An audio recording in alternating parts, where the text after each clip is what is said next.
Hey, it's Drybear. Patch 1.1 is here, Season 1 is about to start, and actually in the patch already, they've set the new 30 dungeons that will be in rotation for Nightmare Dungeons this season. So today I'm going to talk about the 30 dungeons that were in there and look at the testing that I did last week to go over the dungeons that are available, and talk about options for leveling and what you should look at once you start doing Nightmare Dungeons in Season 1. But first, you should come hang out with me on my live stream. I'm live every single day on twitch.tv/Drybear. If you don't come hang out with me in the community, the next time you go to use a roll of tape, you're going to go around the entire roll and not find the end of the tape. It's going to take you a few more rotations before you finally find it. All right, so this is the master list that I had made last week going over the 1.0.4 testing for this. And the reason that I ended up testing every single dungeon and stronghold in the entire game was for this exact moment right now, which is when they announce well, they didn't actually announce it, you can find it out in game, the new Season 1 dungeons, I would at least have a baseline to go off of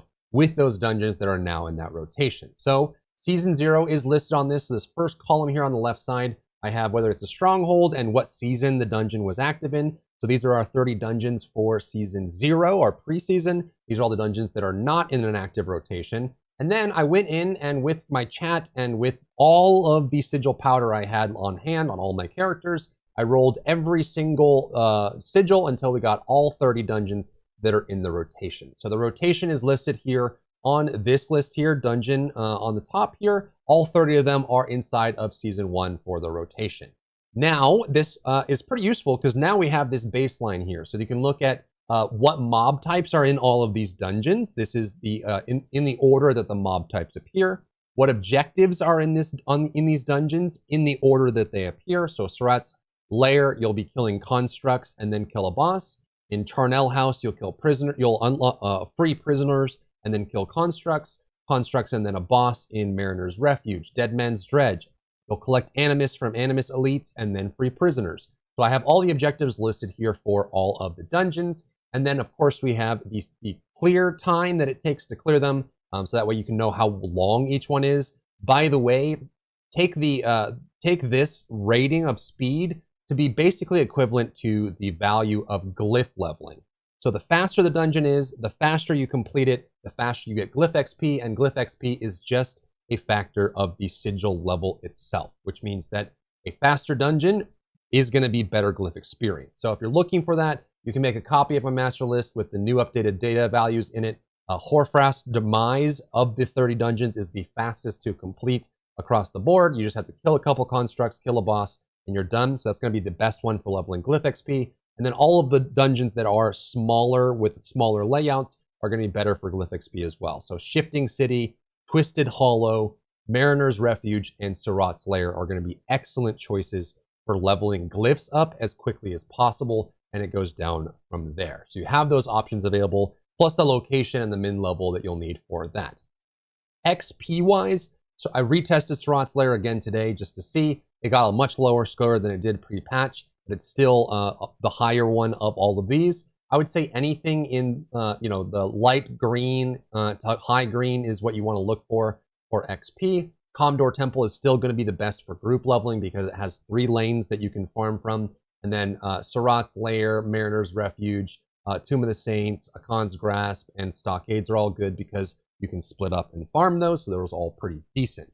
On top of this, if you are playing a class that has that likes to kite or likes to set up for combos, I recommend utilizing this last column that I added here for this. I noted down whether the dungeon had a gauntlet or not. And what this means is some dungeons are just sprawling open floor plan. You just go through them, you can aggro and kite back. So as you push harder and harder nightmare dungeons, it gets harder and harder to deal with groups of enemies and elites. In most dungeons, you can kite those enemies back and kind of determine when you want to engage.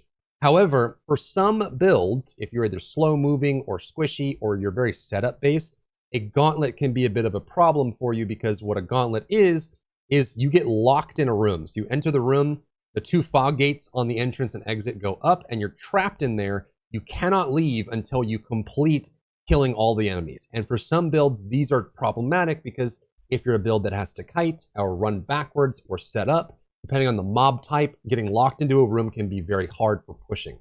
So for that aspect, I included that in there. You can use this to look at all the Season 1 dungeons that are labeled in red on the Season Active column and see if they have a Gauntlet or not, if that matters to you and your build. So we have that available there.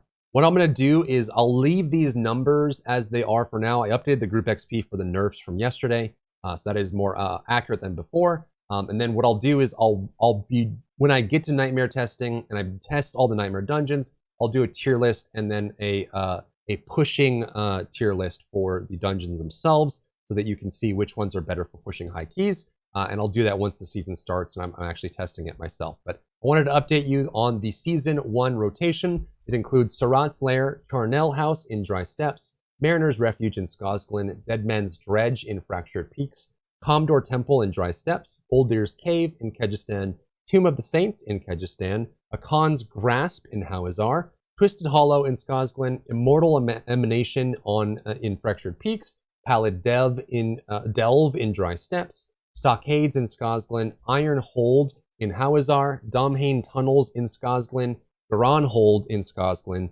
Ostrava Deepwood in Fractured Peaks, Path of the Blind in Dry Steppes, Ancient Reservoir in Hawazar, Forgotten Ruins in Kyrgyzstan, Mercy's Reach in Fractured Peaks, Halls of the Damned in Kyrgyzstan, Horfrost Demise in Fractured Peaks, Shifting City in Dry Steppes, Faceless Shrine in Hawazar, Betrayer's Row in Dry Steppes, Collapsed Vault in Kyrgyzstan, Heretics Asylum in Kyrgyzstan, Lost Keep in Hawazar, Korvalar Ramparts in Fractured Peaks, and Bastion of Faith in Hawazar. These are the available dungeons that will roll when you create or drop a sigil in Season 1. And even right now, when you go to the Occultist, these are the dungeons that it will pick from. And from that, we can kind of figure out how we want to plan out our season and strategy. So look forward to more videos on this when I actually get into more high Nightmare testing on the new patch for this. And I'll test out more of the availability and probably even do some XP testing for the completion bonus that you get for finishing these dungeons on Nightmare. Since, again, all of this testing was done on World Tier 4 equal level, not with the Nightmare bonuses. So while you're leveling post-level 50 and doing Nightmare dungeons, I recommend using the solo XP bonus here to kind of measure whether you should do the key or not if you're just looking for XP, and then use the speed measure here to see whether it's worth to speed run for Glyph XP. I think there's like five or six dungeons that you can put on the list for keep them and run them for Glyph XP, and some of them are actually pretty fast too, right? Like we know that Surratt's Lair, Mariner's Refuge, and Twisted Hollow are all very fast and have good mob density and XP bonuses. So running those on repeat will give you both leveling and Glyph leveling simultaneously. So those are good ones to keep for Season 1. If you found value in the video, leave a like down below, leave a comment for the algorithm to help this video get seen by more people, and I'll see you on my live stream. If you enjoyed yourself today, leave a like down below. You can support me and my work on Patreon and view Patreon exclusive content, link in the description. Thank you so much for tuning in, and I'll see you in the next one.